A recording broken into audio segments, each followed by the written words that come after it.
Selon M. Johannes Mongardini, le chef de la mission du FMI pour le Bénin, l'économie béninoise a été affectée par la crise économique mondiale. Le gouvernement a répondu à cette situation par un assainissement des finances publiques.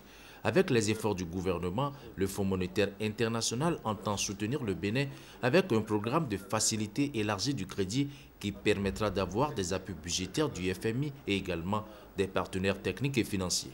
Nous avons souligné qu'avec tous les efforts que le gouvernement a fait en 2009 et à partir de 2010, nous sommes prêts à soutenir la requête des autorités pour un nouveau programme appuyé par le Fonds monétaire de 3 ans. Ces programmes devraient être avalisés par la direction du Fonds monétaire et nous comptons de le présenter au conseil d'administration pour l'examen de conseil d'administration en juin 2010. M. Mongardini a aussi souligné qu'une prudence s'impose au Bénin au niveau de la masse salariale car la situation budgétaire du pays est encore difficile. La situation budgétaire sera encore difficile, et en particulier les recettes de l'État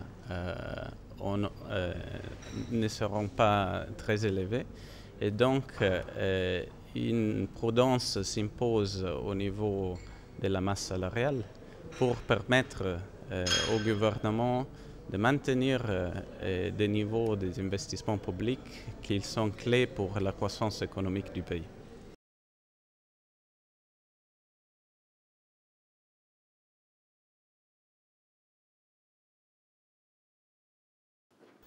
Selon M. Johannes Mongardini, le chef de la mission du FMI pour le Bénin, l'économie béninoise a été affectée par la crise économique mondiale.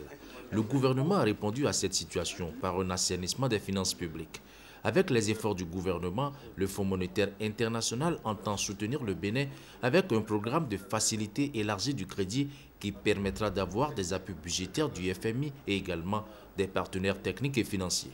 Nous avons souligné qu'avec tous les efforts que le gouvernement a fait en 2009 et à partir de 2010, nous sommes prêts à soutenir la requête des autorités pour un nouveau programme appuyé par le Fonds monétaire de 3 ans.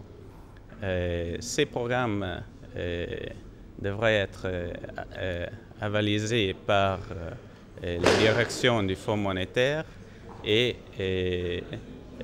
nous comptons de le présenter au conseil d'administration pour l'examen de conseil d'administration en juin 2010. M. Mongardini a aussi souligné qu'une prudence s'impose au Bénin au niveau de la masse salariale car la situation budgétaire du pays est encore difficile. La situation budgétaire sera encore difficile, et en particulier les recettes de l'État ne seront pas très élevées et donc une prudence s'impose au niveau de la masse salariale pour permettre au gouvernement de maintenir des niveaux des investissements publics qui sont clés pour la croissance économique du pays.